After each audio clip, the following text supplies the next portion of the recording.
Rekaman peluncuran granat Rusia menghantui iring-iringan kendaraan lapis baja Ukraina ramai beredar di Telegram pada Minggu 19 Februari 2023. Dalam keterangan unggahan disebutkan pejuang dari kelompok Rusia menghentikan upaya kendaraan lapis baja Ukraina untuk menerobos pertahanan Rusia dekat Kupiansk.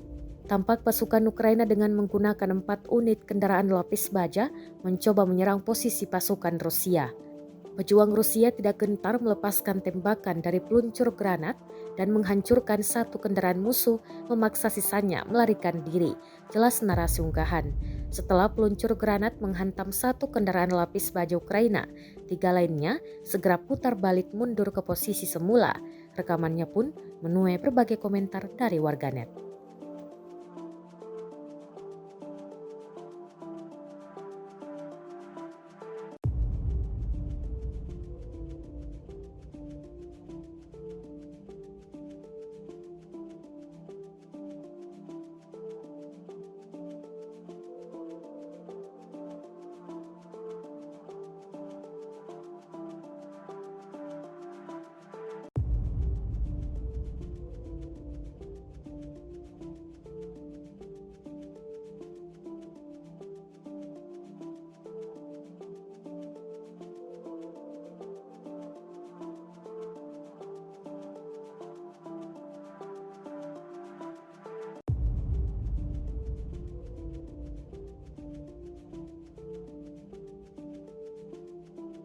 Rusia melaporkan secara total 385 pesawat Ukraina, 210 helikopter, 3.178 kendaraan udara tak berawak, 405 sistem rudal anti pesawat dieliminir sejak awal operasi khusus. Sementara itu dari kubu Kiev, Kementerian Pertahanan Ukraina melaporkan 590 tentara Rusia dieliminir dalam 24 jam terakhir.